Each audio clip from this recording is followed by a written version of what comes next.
dan mereka datang abahum kepada bapak mereka Insya'an pada waktu sore, pada waktu Insya' pada waktu malam. Yakun dalam keadaan mereka menangis. Waja'u dan mereka datang abahum kepada bapak mereka Insya'an pada waktu Insya' Yakun dalam keadaan menangis. Qalu mereka mengatakan ya abana hai bapak kami, inna sesungguhnya kami dhahabna kami pergi, nastabidu kami berlomba, kami berlomba lari, berlomba kecepatan, berlomba apa yang main-main. Inna sesungguhnya kami dhahabna kami pergi, nastabid kami balapan. Batarokna dan kami meninggalkan Yusuf hingga matanya di samping barang-barang kami. Fa'agalahu maka telah memakannya azzifu serigala. Wama anta dan dikala engkau bimukminin dengan orang yang percaya lana kepada kami. Walaupun adanya kami shadiqin adalah orang-orang yang benar. Waja'u dan mereka datang ala komisihi. Waja'u dan mereka datang ala komisihi atas komisi Yusuf bidang jadid dengan darah yang dusta. Qala Yakub mengatakan tersawalat, bahkan telah menghias-hias lakum kepada kamu semua, tersawalat telah menghias-hias atau telah menghias-hias lakum kepada kamu semua anfusukum nafsu kamu amron suatu perkara. Jadi maksudnya kamu telah membuat tipu daya. Fasabrun jamil maka kesabaran yang baik. Fasabrun maka sabarku adalah kesabaran yang baik, atau sikapku adalah kesabaran yang baik. Wallahu Allah al-musta'an adalah yang dimohon pertolongan alama atas perkara tasifun yang kamu menceritakannya. InsyaAllah. Waja'u abahum Aisya'an yakun. Mereka saudara-saudara Yusuf itu datang kepada ayah mereka Nabi Yakub pada waktu Isya dalam keadaan menangis-nangis. Kenapa kok pada waktu Isya datangnya itu? Ya, mungkin kalau datang waktu siang, ya namanya tangisan yang palsu dengan tangisan asli kan beda. Ya. Maka mereka ini datang tuh pintar cari waktu sudah gelap malam, sehingga kalau mereka nangis tuh walaupun pura-pura tuh tampak nangis beneran. Ini pelajaran buat kita. Jangan kalau ada orang menangis itu kemudian kamu langsung percaya. Kadang-kadang tangisan itu tipuan. Karena menangis-nangis, wah itu beneran apa itu betul dia menangis. Iya, ya. Saudara-saudara Yusuf itu juga menangis, tapi nipu. Ini supaya kita ini di dalam kehidupan ini ihtiras. Kita tidak boleh suudzon kepada orang, tapi kita ini harus hati-hati kepada setiap orang. Di antara sifatnya nanti itu ihtiras, hati-hati. Hati-hati. Katanya guru silat, kalau kamu duduk dengan orang yang belum kenal, jangan dekat-dekat. Sehingga kalau dia nanti nyuduk kamu, nah kamu bisa mengelak. Ini ihtiras namanya. Kalau kamu duduk dengan orang yang tidak kenal, kemudian dekat-dekat, kemudian kamu diambil hartanya atau ditusuk perutnya, ya itu kamu nggak ihtiras, ya salah kamu sendiri.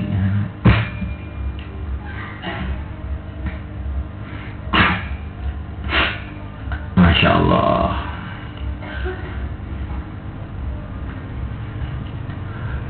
mereka telah datang kepada ayah mereka dalam waktu Isya dalam keadaan menangis. Mereka mengatakan, ya ayahku, kami pergi balapan dan kami tinggalkan Yusuf di dekat barang-barang kami. Maka kemudian dimakan serigala. Tapi mereka ini karena namanya pembohong. Orang itu kalau bohong ngomongnya itu sudah tidak meyakinkan. Kemudian mereka mengatakan, dan ayah, kamu tidak akan percaya dengan kami walaupun kami ini benar. Nabi Yakub ini belum ngasih komentar apa-apa, mereka sudah bilang begitu. Kami ini benar sebetulnya, tapi ayah nggak akan percaya. Ya. Jadi kalau orang itu ya, belum ada yang menentang, kok sudah banyak alasan, tandanya bohong. Kamu mau kemana? Mau pulang, Ustaz? Beneran? Iya. Beneran saya ini. Memang ayah saya ini sedang sakit dan ini sudah saya dapat telepon, dapat ini. Loh. Baru ditanya sekali aja kok alasannya 10. Ini sudah ada tanda-tanda bohong nih. Ya. Kalau orang itu memang benar, itu biasanya dia nggak banyak alasan. Ya sudah, satu kalimat cukup. Yusuf mati, ya sudah. Tapi kalau orang kok punya alasan banyak-banyak, itu biasanya bohong. Orang alasan. Ya. Ini cerita-cerita ini ya, cerita kehidupan. Orang itu kalau membaca Quran, direnungi, itu akhirnya itu orang itu jadi pintar gitu, punya hikmah dalam kehidupan itu. Bukan hanya meningkat imannya, meningkat tawakalnya. Kemarin saya ceritakan bahwa dengan membaca cerita Nabi Yusuf ini timbul sifat tawakal. Bagaimana kalau orang itu memang dimuliakan oleh Allah, dicalonkan mau jadi orang mulia, walaupun segala pihak tidak setuju ya, dia tetap mulia akhirnya. Orang dimuliakan Allah tetap akan mulia. Ini pelajaran lain lagi. Pelajaran supaya kita ini hidup ini tidak mudah ditipu orang. Wajah wa'ala komisihi bidamin gerib, dan mereka datang dengan komisnya Nabi Yusuf dengan darah yang bohong. Dikatakan darah bohong. Darah kok bisa bohong itu bagaimana? Maknanya ini kalau direnungi, itu seolah-olah darah itu mengatakan saya ini bohong.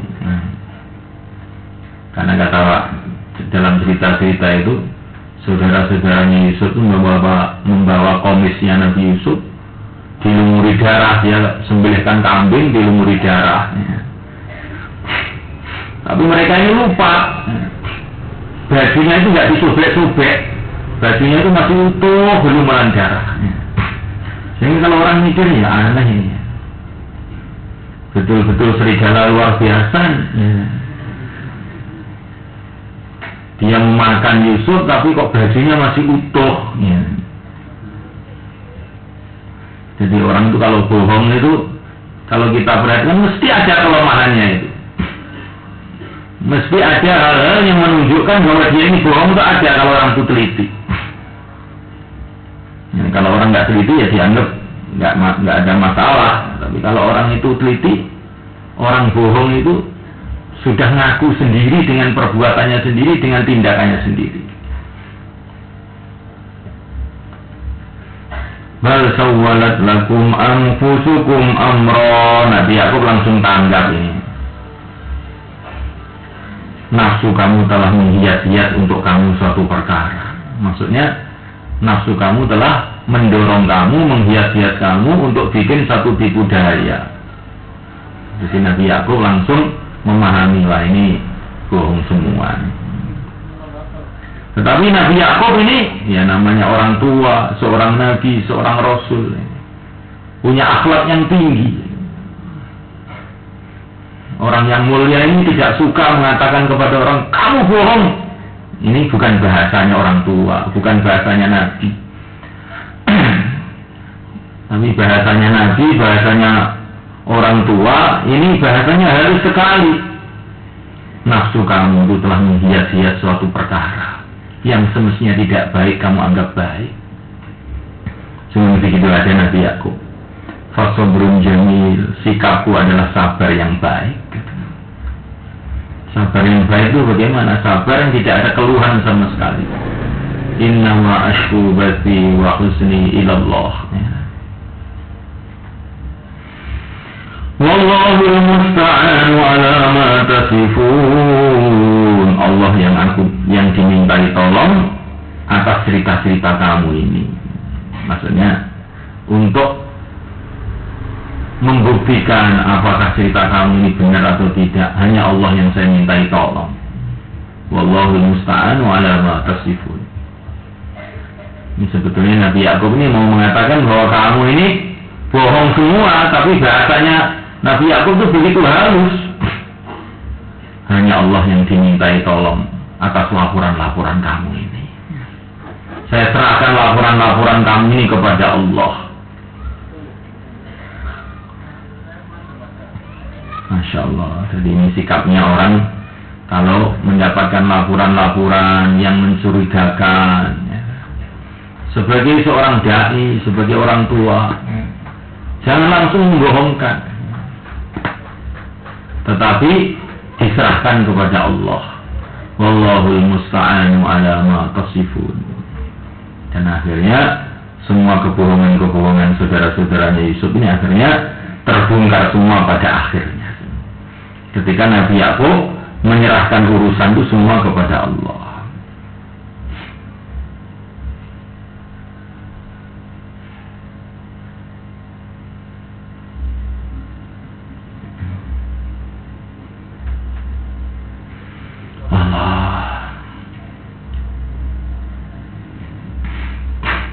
Wajah menyerukan dan datang rombongan musafir, sekelompok musafir. Fa'arsalu, maka mereka mengirimkan waridahum, seorang pengambil air. Warid itu orang yang ditugasi untuk bagian pengairan. Fa'adlah, maka dia menghulurkan dalwahu, timbanya di sumur yang di situ ada Nabi Yusuf. Qala, maka warid tadi mengatakan, ya Bushra, hai alangkah gembiraku. Ya Bushra, hai gembira. Hai gembira, datanglah. Maksudnya ini saya sangat gembira. Hadza, ini ghulamun, adalah seorang anak muda. Wa asarruhu bid'ah, dan mereka merahasiakan urusan Yusuf itu. Saudara-saudaranya maksudnya. Wa asarruhu, dan saudara-saudaranya itu menyembunyikan, merahasiakan masalah Yusuf ini. Didoakan sebagai harta dagangan. Jadi maksudnya setelah Yusuf itu diambil oleh warid tadi, orang yang mengambil air tadi, maka saudara-saudaranya datang kepada pedagang-pedagang itu, musafir-musafir itu.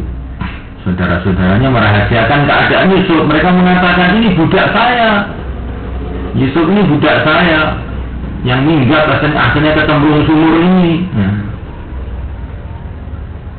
Wallahu alim bima ya'malun. Allah mengetahui dengan apa yang mereka kerjakan.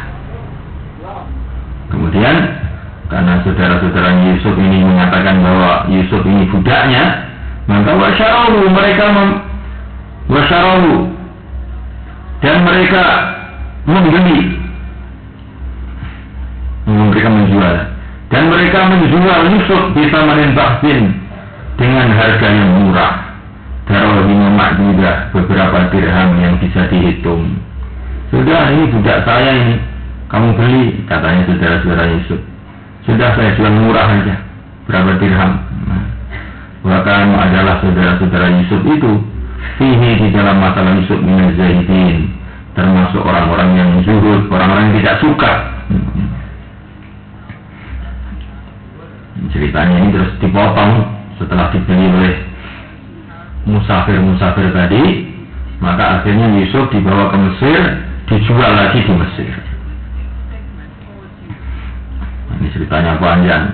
Jadi mereka ini pedagang-pedagang membeli Yusuf dari saudara-saudaranya cuma harga beberapa dirham sampai di Mesir. Maka orang-orang terkejut semua melihat kecantikan dan kegantengan Nabi Yusuf ini, sehingga menteri Mesir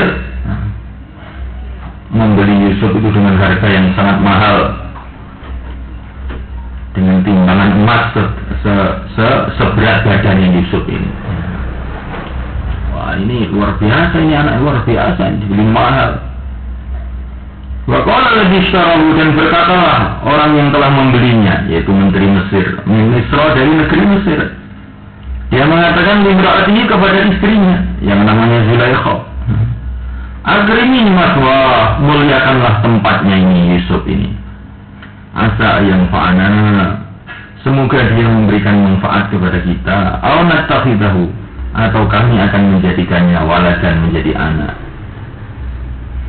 Akhirnya dia menjadi dibeli oleh menteri Mesir, dan menteri Mesir pesan pada istrinya supaya, masya Allah, supaya ini dimuliakan Yusuf ini, mungkin kita nanti bisa bermanfaat untuk kita, atau akan kita jadikan anak. Maka demikianlah, makanya aku memberikan kedudukan Yusuf kepada Yusuf fil ardi, di muka bumi. Sekarang dia kedudukannya itu budak, tapi seperti anak, ya, budaknya menteri Mesir tapi seperti anak. Nabi Yusuf menjadi orang yang mulia di negeri Mesir oleh ma'alimahu, dan karena kami hendak mengajarkan kepadanya min ta'wil ahadits, dari takwilnya mimpi-mimpi. Wallahu Allah ghalibun, adalah yang maha menang, ala amrihi, atas keputusannya. Apa yang diputuskan oleh mesti akan jadi kenyataan. Walakinna aktsarun nasi la ya'lamun, tapi kebanyakan manusia tidak tahu. Masya Allah. Akhirnya Yusuf ya tinggal di istananya menteri Mesir tadi, mendapatkan kedudukan yang mulia walaupun statusnya budak, ya. Tetapi budak yang seperti anak, ya. Walamma balagha ashuddahu, ketika dia telah sampai kedewasaannya, atainahu, maka aku memberikan kepadanya hukman, kebijaksanaan, wa ilman, dan ilmu. Wakadzalika, demikianlah, najzi, aku membalas al-muhsinin, orang-orang yang berbuat baik. Nah, di sini ini yang perlu kamu perhatikan betul ayat ini. Ketika Yusuf telah sampai kepada usia dewasanya, aku berikan kepada dia hukma wa ilma, kebijaksanaan dan ilmu. Demikianlah aku membalas orang-orang yang berbuat baik. Ini maknanya bagaimana ini? Jadi orang itu kalau kecilnya senantiasa berbuat baik, ya. Orang itu kalau kecilnya senantiasa berbuat baik, nanti dibalas oleh Allah kalau sudah dewasa, dikasih kebijaksanaan dan ilmu. Kata-kata hukman ini sebagian ulama apa itu dianggap maknanya itu hukman di sini adalah kebijaksanaan. Sebagian menafsirkan hukman itu kekuasaan. Hukman itu maknanya ada yang mengatakan kekuasaan. Karena orang yang punya kekuasaan lah yang akan bisa memberikan keputusan-keputusan. Jadi karena waktu kecilnya ini senantiasa berbuat baik, minal muhsinin, artinya setelah dewasa dikasih hukman wa ilma. Jadi jangan kamu ini, saya masih kecil aja kok, mau jungkir balik apa enggak, seenak saya. Jangan begitu. Orang itu kalau kecilnya senantiasa berbuat baik, nanti besarnya oleh Allah dikasih kekuatan, dikasih ilmu, dikasih kebijaksanaan, dikasih kemuliaan. Tapi kalau kecilnya ini nggak mau berbuat baik, nah nanti dewasanya juga dia menjadi hina. Ini ada ayat yang serupa ini berkaitan dengan Nabi Musa.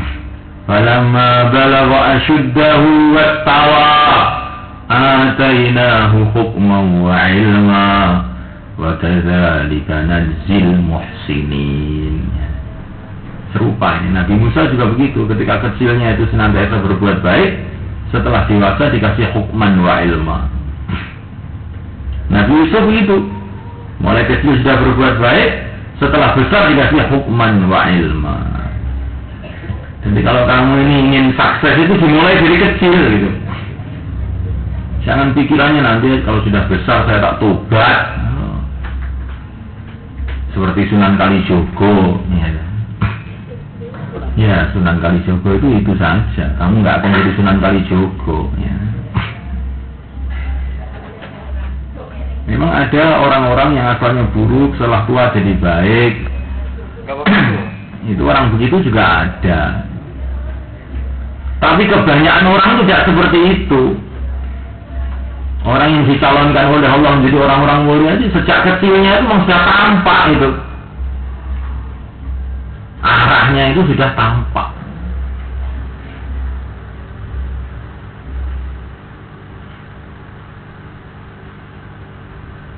Nah kita ini mulai saat ini juga, jangan menunggu-nunggu lagi, bikin islah, bikin perbaikan. Takrar.